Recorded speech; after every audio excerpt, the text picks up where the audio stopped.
Heading डालिएगा राजभाषा। नहीं क्लियर आएगा, क्वालिटी बढ़ जाएगी तो अपने आप क्लियर आएगा। चलिए लिखिए ऐसे समझ में। राजभाषा। राजभाषा से आशय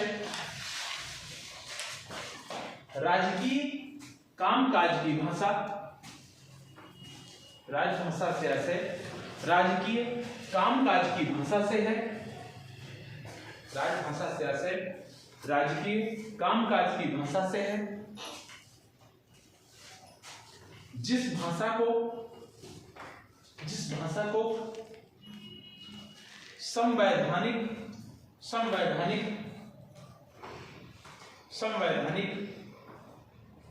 दर्जा प्रदान किया गया हो। संवैधानिक दर्जा प्रदान किया गया हो।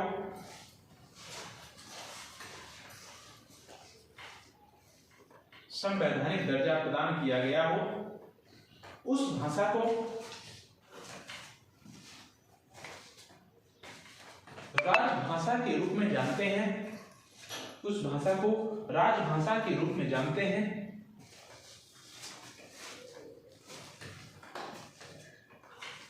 राजभाषा के रूप में जानते हैं। हिंदी को राजभाषा का दर्जा, हिंदी को राजभाषा का दर्जा 14 सितंबर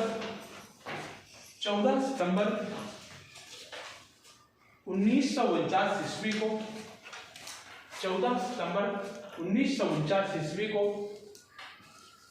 प्रदान किया गया। 14 सितंबर 1949 ईस्वी को प्रदान किया गया।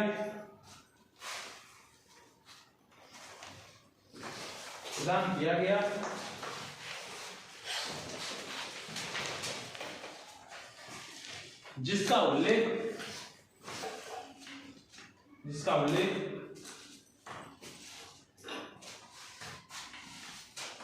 संविधान के भाग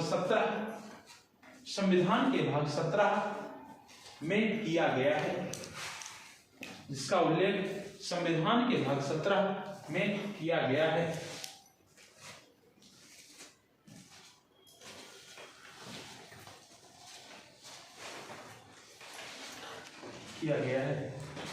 हिंदी को राजभाषा के रूप में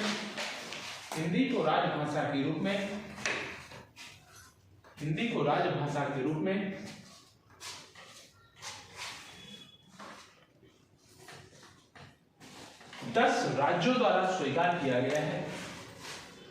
हिंदी को राजभाषा के रूप में 10 राज्यों द्वारा स्वीकार किया गया है। 10 राज्यों द्वारा स्वीकार किया गया है जो निम्नलिखित हैं।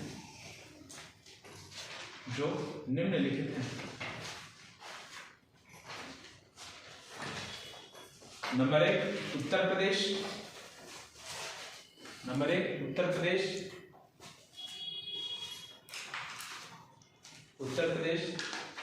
Number 2 Madhya Pradesh. Number 3 Himachal Pradesh.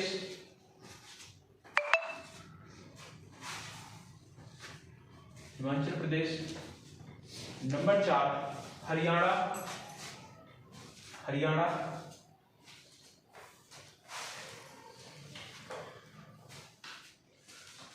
Number कौन सा है 5 देहरादून।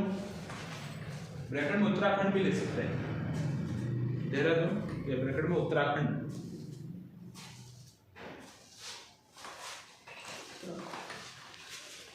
बिहार।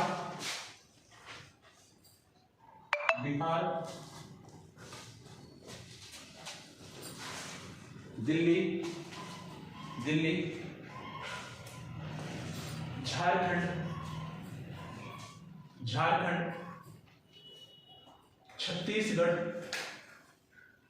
छत्तीसगढ़। राजस्थान।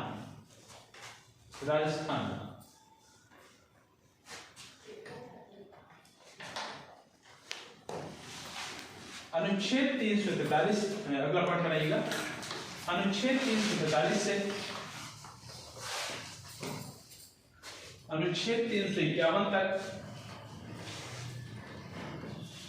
अनुच्छेद 343 से अनुच्छेद 351 तक हिंदी भाषा का उपबंध, हिंदी भाषा का उपबंध संविधान के अंतर्गत किया गया है। संविधान के अंतर्गत किया गया है। ठीक है। अब इसके जो अनुच्छेद हैं उन अनुच्छेदों को मैं कल लिखाऊंगा। आपकी जो लिपि है वो देवनागरी है। कौन सी लिपि है? देवनागरी लिपि का जो विकास है वो बहुत विस्तृत है। लिपि के जो उत्तरी और दक्षिणी दो रूप थे, उत्तरी लिपि और दक्षिणी लिपि, उसके जो दो रूप थे उसमें से आपकी उत्तरी लिपि से किसका विकास हुआ? गुप्त लिपि का विकास हुआ। कौन सी लिपि का विकास हुआ? गुप्त लिपि का विकास हुआ। गुप्त लिपि से कुटिल लिपि का विकास हुआ। देखिए आपसी वार्तालाप बिल्कुल मत करिएगा। कुटिल लिपि का विकास हुआ। कुटिल लिपि से ब्राह्मी लिपि का विकास हुआ। कौन सी लिपि का? ब्राह्मी लिपि का विकास हुआ। ब्राह्मी लिपि से देवनागरी लिपि का विकास हुआ। देवनागरी या देवनागर नागरी लिपि का विकास हुआ। ये आपकी लिपि है। आपको बहुत सारी किताबें संभाल डालेंगे, सब नहीं मिलेगा, इसलिए मजाक वाली क्लासों को मजाक में लिया करिए, जो सीरियस को करूँगी सीरियस लेकर बैठ करिए। ठीक है। उत्तरी लिपि से गुप्त लिपि, गुप्त लिपि से कुटिल लिपि, कुटिल लिपि से ब्राह्मी लिपि, ब्राह्मी लिपि से देवनागरी लिपि, ये लिपियों का विकास क्रम है। जो आपकी देवनागरी लिपि है यही वर्तमान में आपकी लिपि है। इसीलिए अगर प्रश्न बनता है कि बताइए देवनागरी लिपि की उत्पत्ति कहां से हुई, तो ब्राह्मी लिपि से। कहां से हुई? ब्राह्मी से। अगर प्राचीनतम पूछ लिया जाए तो गुप्त लिपि, है ना। जननी ब्राह्मी, आदि जननी गुप्त लिपि, यही तो प्रश्न है। अभी आपका प्रश्न कहा आया, मुझे और परीक्षा में आया होगा, टीजीटी में प्रश्न आया हुआ है, लिपि का विकास क्रम 2021। तो आपकी उत्तरी लिपि और ये जो दक्षिणी लिपि, यहां से खरोष्टी का विकास हुआ है। खरोष्टी, खर माने गधा, गदहा जिसे बोलते हैं, उष्टि माने ओंठ, गधे के ओंठ के समान जो लिपि उसे खरोष्टी कहा जाता है। इससे जो आपकी लिपि है गुप्त लिपि, कुटिल लिपि, ब्राह्मी लिपि और देवनागरी लिपि। देवनागरी लिपि का प्रचलन वर्तमान में है। दुनिया की सबसे वैज्ञानिक लिपि है। सबसे वैज्ञानिक लिपि कौन सी है? सबसे वैज्ञानिक लिपि है। दुनिया की सबसे वैज्ञानिक लिपि आपकी देवनागरी लिपि है। अलग अलग भाषाओं की लिपि अलग अलग है। जैसे हिंदी की लिपि क्या है? क्या है हिंदी की लिपि? देवनागरी लिपि है। देवनागरी लिपि है। हिंदी की, मराठी की, नेपाली की, संस्कृत की, गुजराती की, सबकी लिपि क्या है? देवनागरी लिपि है। सब लिखा देंगे। इसके बाद आपकी पंजाबी की लिपि क्या है? पंजाबी की लिपि है आपकी गुरुमुखी। गुरुमुखी। फिर इसके बाद आपकी अंग्रेजी की लिपि क्या है? अंग्रेजी की लिपि क्या है?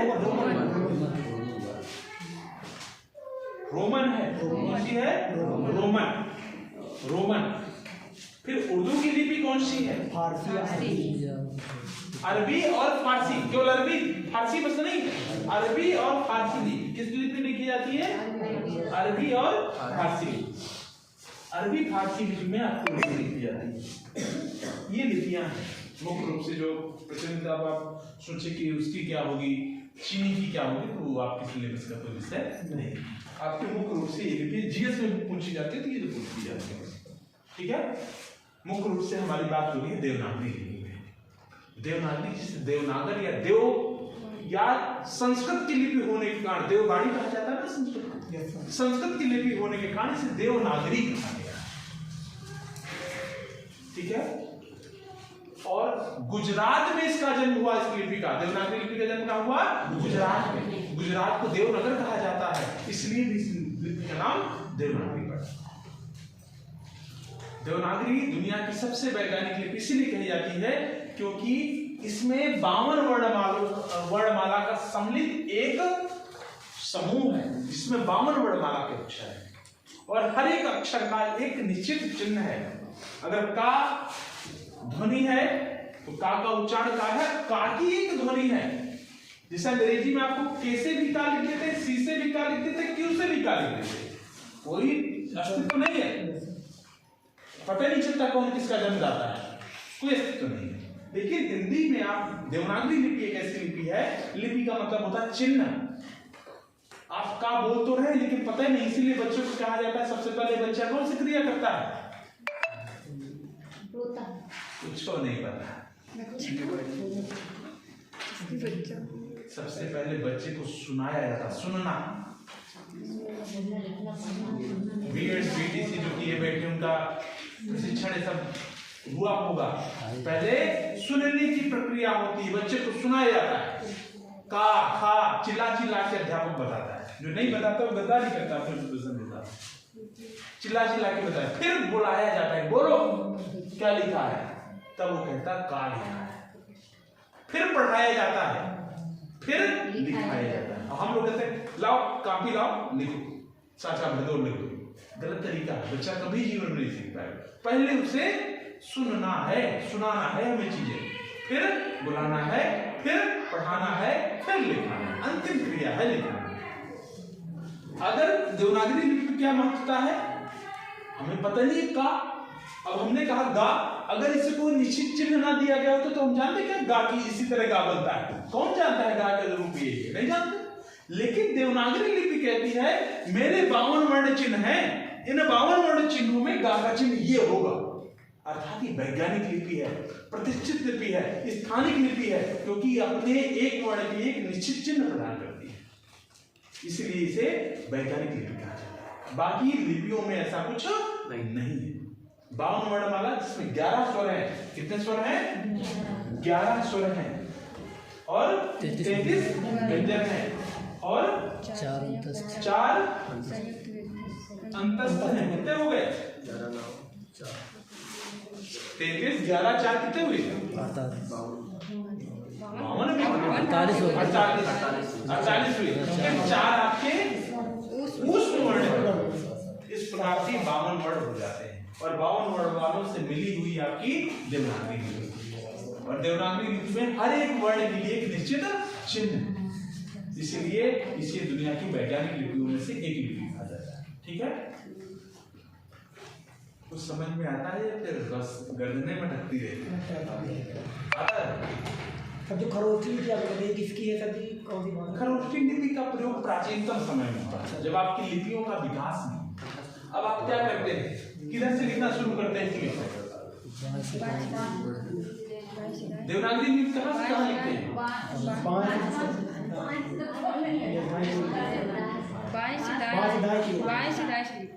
चलिए आज कहाँ से लिखते हैं।